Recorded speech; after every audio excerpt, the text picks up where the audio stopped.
전해주시겠습니다. 오 놀라운 구세주 예수내주 할렐루야 찬양대의 귀한 찬양이 우리 모든 교회의 성도들의 신앙의 고백인 줄로 믿습니다. 이 시간 말씀을 통하여 주 손으로 덮으시는 주님의 큰 은총을 받아 누리는 복된 시간 되시기를 주님의 이름으로 축원드립니다.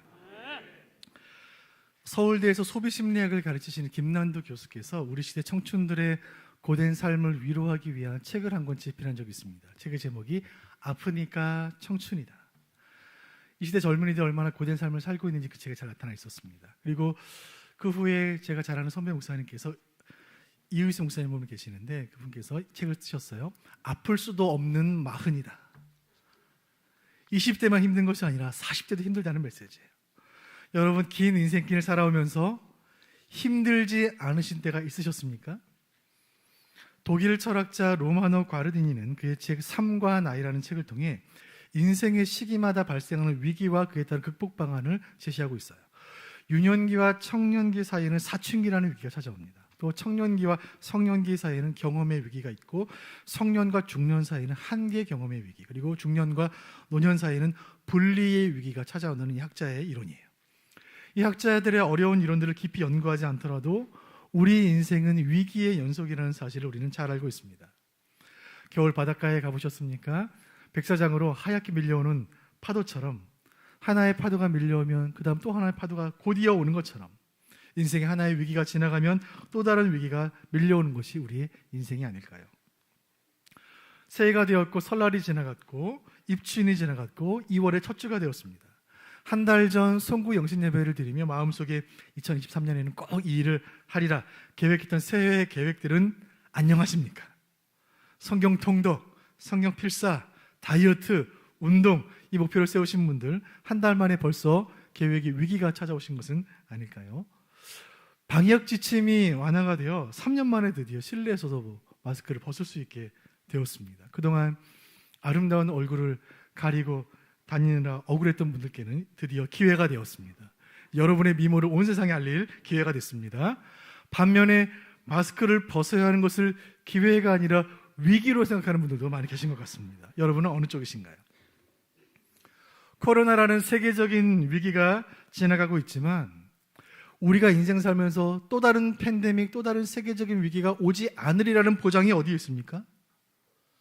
매일 새로운 태양이 뜨는 것처럼 매일 새로운 위기가 찾아오는 것이 우리의 인생이 아닌가 생각하게 됩니다. 다윗의 인생도 그랬습니다. 오늘 사무엘서 강의 네 번째 시간입니다.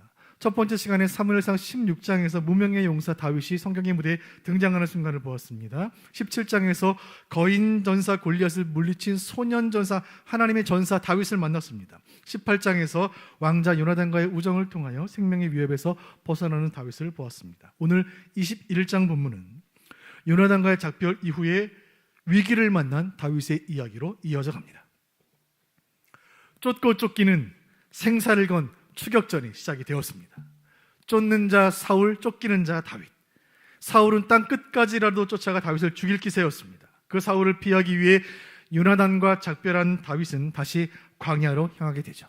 예루살렘 궁을 떠나 알 수 없는 길을 떠나는 다윗의 머릿속에는 지나온 인생들이 주마등처럼 지나가는 것입니다. 고요하던 그의 인생에 찾아온 폭풍 같은 일들, 들에서 평화롭게 양을 치고 있을 때 나를 부르던 그 아버지의 목소리, 대선지자 사무엘이 형들이 아니라 내 머리에 기름을 부었을 때 그 당혹스러움, 엘라 골짜기에서 골리앗과 맞서던 그 긴장된 순간들, 순식간에 벌어진 전투와 승리. 자고 일어나니 스타가 되어 있었다라는 말은 바로 다윗 자신을 향한 말이었습니다. 그런데 그 모든 것들이 한여름밤의 꿈처럼 지나가는 거예요. 온 나라가 열광하는 왕위 후보에서 하루아침에 지명수배자여 도망자 신세가 되었으니 참으로 롤러코스터 같은 인생이 아닙니까? 여러분, 사무엘 상하서를 잘 읽어보세요. 다윗의 인생에는 단 한 번의 기적도 없었습니다. 단 한 번의 기적도 없었어요. 다윗은 하늘에서 불을 내려 전쟁에서 승리한 바가 없어요. 다윗은 바다를 가른 적이 없고 강물을 멈춘 적이 없습니다. 바위에서 물을 낸 적이 없고 죽은 자를 살려낸 적이 없어요. 그는 철저하게 현실 속에 치열하게 살아간 사람이에요. 유진 피터스는 다윗의 생애에 대한 글을 쓰면서 책 제목을 이렇게 정했습니다. 현실에 뿌리 박은 영성, 철저히 현실 속에 치열하게 살아가는 신앙의 삶이었다고 그의 다윗의 인생을 평가하고 있어요. 그런 다윗의 인생에 예외 없이 위기가 찾아옵니다. 과연 다윗이 만난 세 가지 위기는 무엇이며 그 위기를 통해 하나님께서 어떻게 일하셨는지 오늘 본문을 통해 확인해 보도록 하겠습니다. 지금 이 순간 다윗에게는 모든 것이 불안했고 모든 것이 불안합니다. 어디로 가야 할지 무엇을 해야 할지 도무지 알 수가 없는 것이죠. 고향 베들레헴을 떠나왔습니다. 예루살렘 궁에는 자신을 죽이려 하는 사울이 있습니다. 어디로 가야 할까요? 여러분이라면 어디로 가시겠습니까? 이 신실한 믿음의 사람이었던 다윗은 하나님의 집으로 갑니다. 아직 성전은 지어지지 않았어요. 성전은 솔로몬 때에 지어집니다. 법궤가 보관되어 있던 성소로 다윗은 향해요. 하나님의 집 성소로 가는 것입니다. 만일에 여러분의 인생에 혹시라도 집을 떠나야 하고 일상을 떠나야 하는 위기의 순간이 온다면 여러분 어디로 가시겠습니까? 주저없이 교회로 오시길 바랍니다. 교회는 하늘 아버지의 집이요 우리 영혼의 고향인 것이죠. 그 다윗은 성소가 있는 높 땅으로 향합니다. 21장 1절 말씀 보시죠. 시작.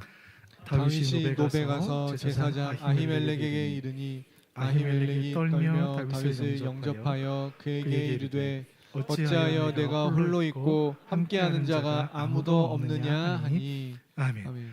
그 성소의 책임자는 제사장 아히멜렉이었습니다. 이 제사장은 갑작스러운 방문객에 깜짝 놀랐습니다.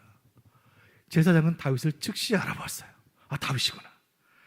본문을 자세히 보시면 아히멜렉은 떨면서 다윗을 영접했다 되어 있습니다. 다윗은 이미 유명인이었어요. 제사장은 다윗에 대한 소문을 다 듣고 있었습니다. 대선지자 사무엘이 다윗에게 기름을 부었다는 소식, 이 소년 다윗이 블레셋 전사를 물리쳤다는 이야기, 또 왕자 요나단과 다윗이 절친이라는 소문을 다 알고 있었어요. 그런데 지금 예루살렘 궁에 있어야 할 다윗이 왜 홀로 여기에 왔을까? 이상했습니다. 그리고 그의 행색과 몰골은 영락없는 도망자의 모습이었어요. 제사장이 묻습니다. 왜 혼자입니까? 자, 여기서 궁을 떠난 다윗이 만나는 첫 번째 위기가 나타납니다. 다윗이 경험한 첫 번째 위기는 고립감이에요.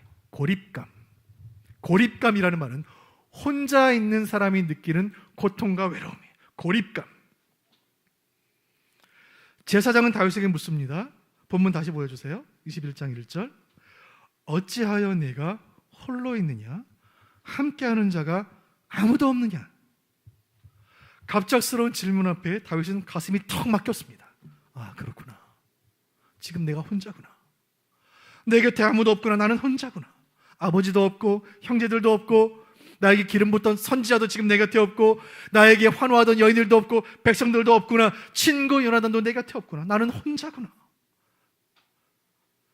어제의 다윗은 국민 영웅이었지만 오늘의 다윗은 길을 잃은 고독한 방랑자일 뿐입니다. 골리앗을 물리친 대승리 이후로 홀로 쫓기는 신세가 되어 음식을 구걸하고 있는 이 다윗의 모습은 마치 갈멜산에서 우상 선지자들과의 대승리 이후에 로뎀나무 아래서 줄이며 고뇌하는 엘리야의 모습과 같아요. 다윗은 지금 혼자였고 그것은 그의 인생에 찾아온 첫 번째 큰 위기였습니다. 지난 1월 16일에 여류 산악인 김영미 대장이 남극점에 등정했다는 소식을 제가 뉴스를 통해 보았습니다. 지구상에서 가장 남쪽, 가장 추운 남극점, 그 남극점에 이 여성 산악인이 도착한 거예요. 아시아 여성 최초의 일입니다. 혼자서 중간에 아무 도움 받지 않고 113kg가 되는 썰매를 혼자 끌고 51일 동안 영하 30도의 남극을 걸어서 1200km를 걸어 남극점에 도착한 거예요. TV 인터뷰에서 한 기자가 물었습니다. 혼자서 51일을 걸었는데 외롭지 않았습니까? 이 산악인의 대답이 아주 걸작입니다. 그때는 외롭지 않았고 서울에 돌아오니까 오히려 서울이 더 외롭습니다. 왜냐고 물었어요. 남극점을 향해 가는 길은 내 꿈을 향한 길이었기 때문에 저는 외롭지 않았습니다. 그런데 꿈에서 멀어져 서울에 돌아오니까 더 외롭던걸요. 그 말을 들으면서 야, 이분 진짜 산악인이구나 생각을 했었습니다. 그러나 그렇게 위대한 등반가인 그녀도 길을 떠나면서 빼놓지 않고 꼭 준비했던 것이 한 가지가 있습니다. 녹음기에 뭘 녹음해 갔을까요?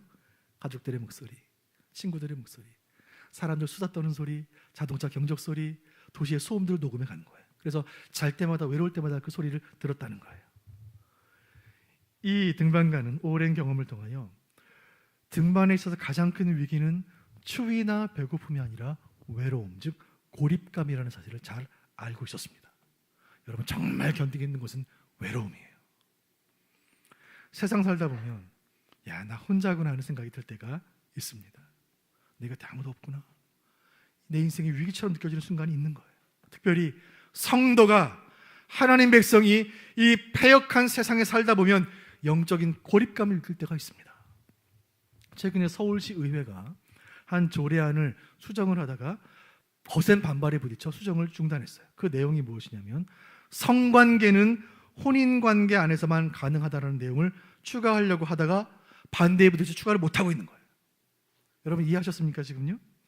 성관계는 혼인관계 안에서만 가능하다는 내용을 조례안에 포함을 시키려고 했는데 이를 반대하는 단체가 주장하기를 순결과 정절을 강요하는 발상은 구시대적인 발상이다. 지금 아무도 그렇게 하지 않는다. 왜 그런 시대착오적인 조례를 만들려고 하는가? 반대한다는 뉴스를 보았습니다.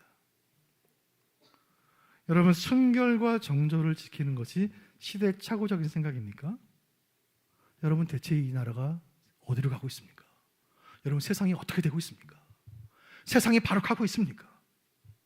그런 뉴스를 볼 때마다 아, 정말 우리 기독교인들이 외톨이가 되고 있구나. 정말 외롭구나. 목사들 정말 외롭구나. 말씀 전하기 정말 힘들구나. 세상 살면서 때로 외톨이가 된 것처럼 느껴진다면 여러분, 신앙생활 제대로 하고 계신 거예요. 이 패역하고 세속화된 세상에서 성도로 살아가면서 아무런 불편함이 없고 아무런 고독감이 없다면 우리의 신앙은 세속화된 거예요.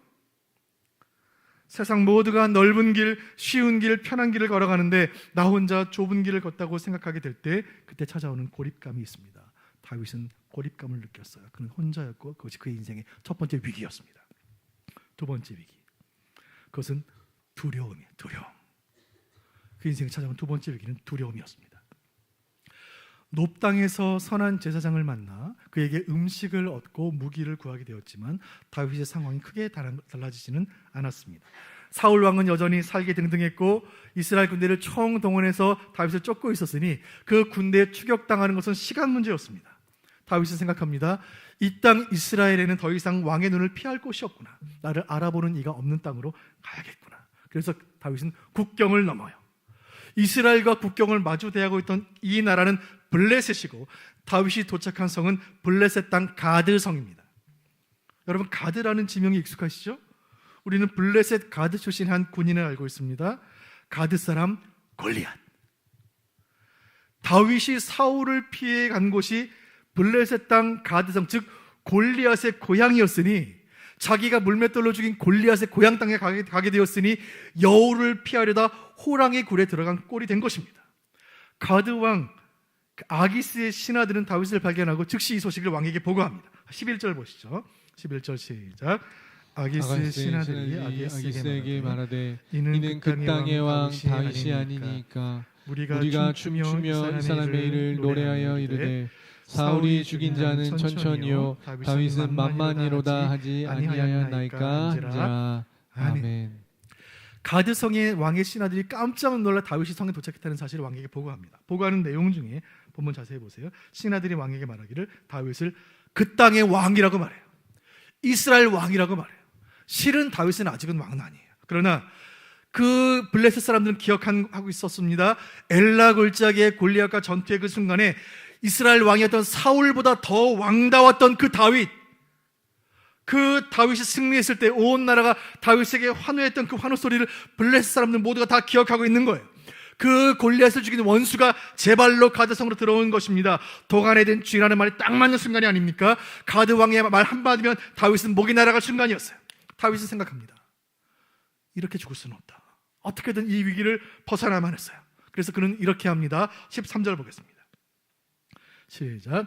그들 앞에서 그의 행동을 변하여 미친 채 하고 대문짝에 그적거리며 침을 수염에 흘리매. 아멘. 아무도 예상치 못한 행동을 다윗이 한 것입니다. 미치광이 흉내를 낸 거예요. 성문의 대문짝을 손톱으로 긁고 수염에 침을 흘리며 그렇게 하는 그 다윗의 모습은 영락없이 미친 사람의 모습이었어요. 특별히 여러분, 고대 사회에서 성인 남성의 수염에 침을 흘린다는 것은 정상이라면 결코 하지 않는 행동이에요. 당시 고대 문화에서 수염은 성인 남성의 명예요 존귀의 상징입니다. 상대방의 수염을 잘라낸다는 것은 그 사람이 가장 큰 모욕을 주는 것이고 엄청난 충격이나 큰 슬픔을 겪을 때가 아니고서는 결코 수염에 손을 대지 않아요. 그 수염에 침을 흘리며 미친 사람 흉내를 낸 것입니다. 혼신을 다한 다윗의 연기는 효과가 있었습니다. 다윗 왕은 다윗을 미친 사람으로 부릅니다. 아기스는 질색하며 말해요.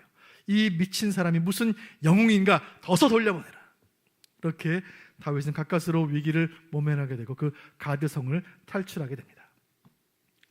가드성을 빠져나왔지만 이제 블레셋 땅에도 머물 수 없게 된 다윗은 모압 땅으로 건너갔다가 다시 유다 땅으로 또 건너갔다가 계속해서 도피 생활을 하게 됩니다. 그리고 도피 생활이 거듭될수록 다윗의 상황은 더 어려운 상황으로 내몰리고 있었습니다. 그는 이스라엘 왕이 수배령을 내린 도망자요, 블레셋 왕이 죽이고 싶어하는 원수였습니다. 다윗은 국제사회의 공공의 적이요 오갈 데 없는 국제적 난민이 되어 있었습니다. 누구도 다윗을 환영하지 않았어요.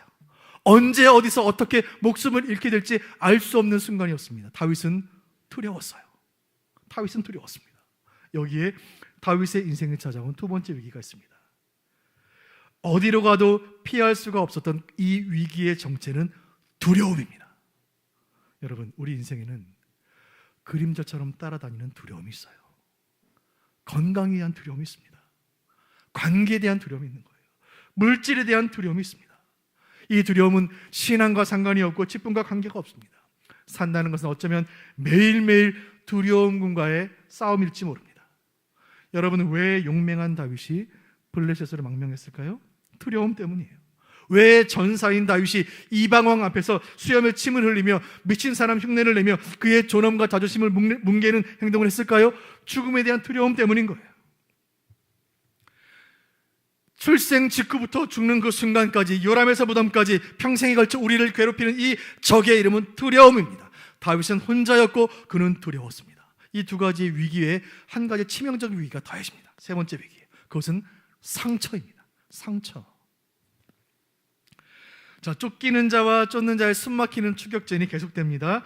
이 사울 왕은 마치 사슴의 발자국을 따라가는 사냥꾼과 같이 다윗을 목격했다는 목격자들의 증언을 토대로 집요하게 추격을 계속했고 마침내 다윗이 있는 베냐민 영토 근처까지 도착했지만 아직 다윗을 발견하지 못했습니다. 손에 창을 든 사울은 신하들에게 호통을 칩니다. 대체 다윗이 어디에 있느냐? 왜 아무도 다윗을 본 자가 없느냐? 그때 손을 번쩍 들고 제가 다윗을 보았습니다 말했던 사람이 있습니다. 그는 도액이에요. 도액. 앞서 21장 본문에서 놉당에서 다윗이 제사장 아히멜렉을 만날 때 아히멜렉에게서 음식과 칼을 받을 때 그 모습을 목격했던 목격자가 있으니까 바로 도액입니다. 이 도액이라는 사람은 이스라엘 사람이 아니에요. 에돔 사람입니다. 이방인이에요. 그 이방인 출신의 사람이 이스라엘 땅에 왔으니 이스라엘 왕에게 뭔가 인상적인 업적을 남겨야지 그는 큰 공을 세워 그의 미래가 보장받을 수 있다고 그는 생각했습니다. 그래서 왕에게 다윗에 대해 이야기하는 거예요. 제가 다윗을 보았습니다. 다윗은 놉당에서 제사장을 만났고 그 제사장이 다윗에게 음식과 무기를 주었습니다. 그 제사장의 이름 바로 아히멜렉입니다. 그 아히멜렉이 바로 다윗과 한패입니다. 화가 치민 사울 왕은 아히멜렉을 불러 신문하기 시작합니다. 너 아히멜렉이야, 너는 왜 나의 원수 다윗에게 음식과 무기를 주었는가? 다윗이 무기를 들고 나를 치도록 은밀을 꾸민 것인가?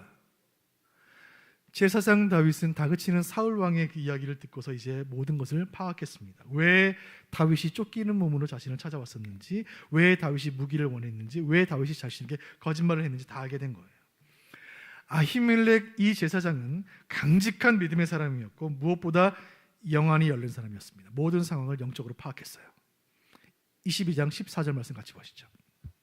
시작. 아히멜렉이 왕에게 대답하여 이르되 왕의 모든 신하 중에 다윗같이 충실한 자가 누구인지요? 그는 왕의 사위도 되고 왕의 호위대장도 되고 왕실에서 존귀한 자가 아니니까. 아멘. 제사장은 왕에게 말합니다. 다윗은 충성스러운 왕의 신하가 아닙니까? 하나님을 위해, 이스라엘을 위해, 왕을 위해 원수 골리앗과 싸운 인물이 아닙니까? 다윗에게 무슨 잘못이 있습니까? 이 신실한 제사장의 충언은 오히려 사울의 분노에 기름을 부었습니다. 분노한 사울은 말합니다. 내가 너를 죽이고 너의 가족을 다 죽일 것이다. 이 어처구니 없는 사울 왕의 모습을 보면서 이 성경을 읽는 우리의 마음이 답답해지는 거예요. 이 사울은 지금 다윗을 향한 적개심으로 불타오르고 있고 집요하고 잔인하고 야만적인 질투의 화신 그 이상도 그 이하도 아닌 거예요.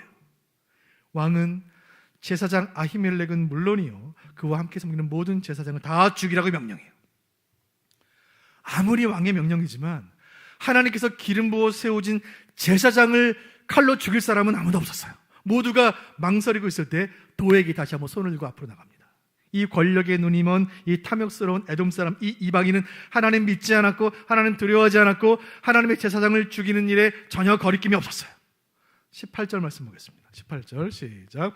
왕이 도액에게 이르되 너는 돌아가서 제사장들을 죽이라 하매 에돔 사람 도액이 들어가서 제사장들을 쳐서 그날에 세마포 에봇 입은 자 85명을 죽였고 아멘. 도액은 그날로 칼을 뽑아 아히멜렉을 죽였고 그와 함께 사역했던 제사장, 목회자 85명을 한날 한시에 다 죽여버려요. 끝이 아니에요. 그 성소가 있던 높, 이 성에 사는 마을 사람들을 다 죽이고 아이들 다 죽이고 유아들 다 죽이고 심지어 짐승까지 다 죽여요. 이 끔찍한 참사 현장에서 겨우 살아남은 아히멜렉의 아들 아비아달이 다윗에게 가서 이 사실을 보고합니다. 22절 제가 읽어드립니다. 22절. 다윗이 아비아달에게 이르되 그날에 에돔 사람 도액이 거기 있기로 그가 반드시 사울에게 말할 줄 내가 알았노라. 내 아버지 집의 모든 사람이 죽은 것은 나의 탓이다. 수많은 제사장이 죽은 건 내 탓이다. 내 잘못이다. 여러분 이 소식을 들은 다윗의 마음이 어땠을까요? 신실한 제사장 85명과 그 성의 무고한 사람들 어린아이들이 다 다윗 한 사람 때문에 죽임을 당한 거예요. 만약에 내가 그날 높당으로 가지 않았더라면, 만약에 내가 제사장을 만나지 않았더라면, 그에게 음식을 달라고 하지 않았더라면 무거운 생명들이 희생되지 않을 것이 아닌가. 나 하나 살자고 수많은 사람들의 피를 흘렸구나. 다윗의 마음은 그 죄책감과 자책감으로 마치 불에 달군 칼로 찌르는 것 같았습니다. 그 죄책감은 다윗의 마음에 깊은 상처가 됩니다. 다윗의 인생을 찾아온 세 번째 위기, 그것은 마음의 상처예요. 여러분 마음에 어떤 상처가 있으신가요? 여러분 상처가 우리 인생에 얼마나 큰 위기가 됩니까? 마음의 작은 상처를 그때 치유하지 않으면 인생이 큰 문제로 발전합니다. 작은 가시가 하나 몸에 박혔을 때 즉시 빼내지 않으면 그것이 파상풍이 되는 거예요. 작은 용종을 제거하지 않으면 암이 되는 거예요. 여러분 작은 상처가 인생의 큰 문제로 발전합니다. 또 한 가지, 상처가 위험한 또 한 가지 이유는 내 안에 있는 작은 상처가 치유되지 않으면 그것이 나에게 쓴뿌리가 되어 다른 사람에게 상처를 주는 거예요.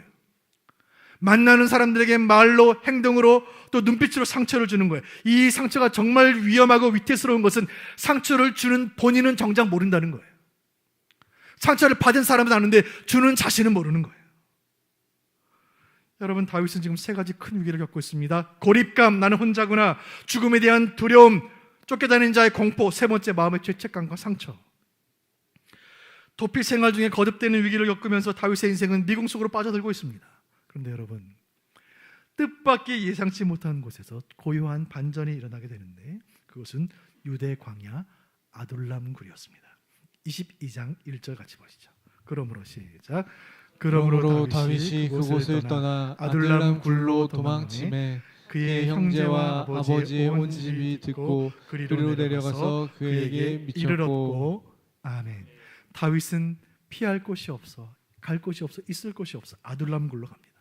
아둘람이라는 말은 피난처라는 뜻이에요. 피난처, 은신처, 숨기 좋은 곳이라는 뜻입니다. 이 이름의 뜻처럼 이 아둘람 굴은 인적 드문 곳에 있는 숲속에 있는 작은 동굴이에요. 여러분 성지순례를 가서 이 아둘람 굴에 가면 아둘람 굴 앞에 서면 저 멀리 베들레헴이 보이고 저 멀리 엘라 골짜기가 보여요. 여러분 다윗의 고향 베들레헴, 양을 치던 그 베들레헴과 골리앗과 싸우던 그 엘라 골짜기 한눈에 보이는 거예요. 다윗이 지나온 인생이 다 보이는 그 아둘람 굴에서 다윗의 인생의 회복이 시작이 됩니다. 22장 2절 말씀 보겠습니다. 시작. 환난당한 모든 자와 빚진 모든 자와 마음이 원통한 자가 다 그에게로 모였고 그는 그들의 우두머리가 되었는데 그와 함께한 자가 400명 가량이었더라. 아멘. 다윗이 있는 그 아둘람 굴로, 아무도 없던 그 아둘람 굴에 다윗이 가게 되자 사람들이 모이기 시작해요. 형제들이 찾아왔고 아버지가 찾아왔고 이어서 환난당하는 자, 빚진 자, 빚쟁이들에게 쫓기는 자, 마음이 원통한 자, 마음에 상처받은 사람들이 그 굴로 다 모인 거예요. 세상살이에 지친 사람들, 인생의 쓴맛을 본 사람들, 마치 다윗처럼 이세 8번째 아들이었던 다윗처럼 세상의 숫자 7 숫자에 들지 못하는 8번째 인생들이 다 그곳에 모인 것입니다. 초대받지 못한 인생들, 주목받지 못한 사람들이 다 그곳에 모인 거예요. 인생의 위기를 만난 사람들이 그곳에 다윗과 함께 모인 거예요. 그렇게 광야로 내몰린 사람들은 어느새 400명으로 늘어났고 그 아둘람굴에서 그들과 함께 있던 다윗은 회복되기 시작해요. 구약 시편을 보면 다윗이 지은 시가 많이 있는데 그 인생의 위기 가운데 기록한 시들이 많이 있습니다. 그 가운데 시편 34편이 있습니다. 시편 34편 성경을 펼쳐보시면 34편의 표제가 이렇게 되어 있습니다. 표제 같이 읽어보겠습니다. 시작. 다윗이 아비멜렉 앞에서 미친 채 하다가 쫓겨나서 지은 시. 다윗이 그 가드성에서 생명 위협을 느꼈을 때 수염에 침을 흘리며 미친 척하면서 겨우 가까스로 가드성을 탈출하면서 썼던 그 시가 시편 34편이에요. 그 34편을 보면 다윗의 상한 마음이 어떻게 회복되었는지가 나타나고 있습니다. 34편 18절 말씀 같이 보겠습니다. 시작.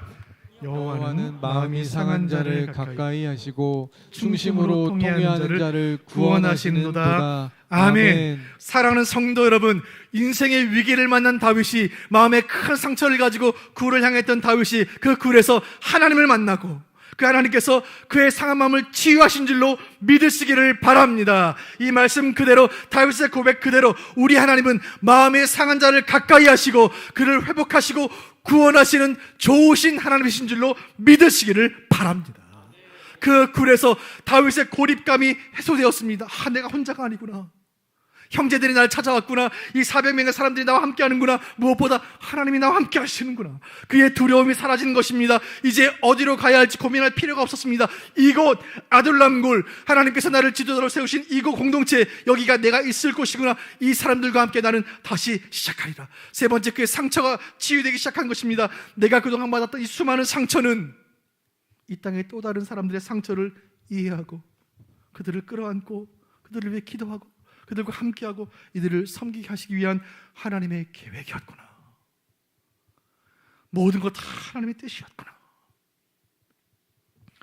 인생의 위기는 다윗을 아둘람 굴로 이끌었고 그 아둘람 굴에서 다윗은 회복되기 시작합니다. 여러분, 교회는 그런 것이에요. 교회는 아둘람 굴 같은 것이에요. 외로운 사람들, 두려운 사람들, 상처받은 사람들이 모인 곳이에요.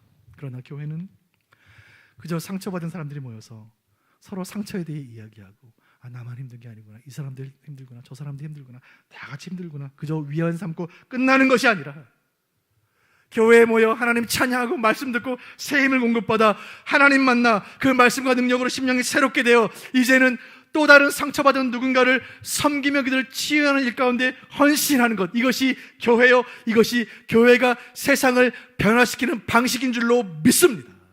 우리는 오늘 그 외딴 숲속 아무도 찾지 않는 그 동굴에서, 그 아둘람굴에서 진정한 교회의 모습을 보는 것입니다.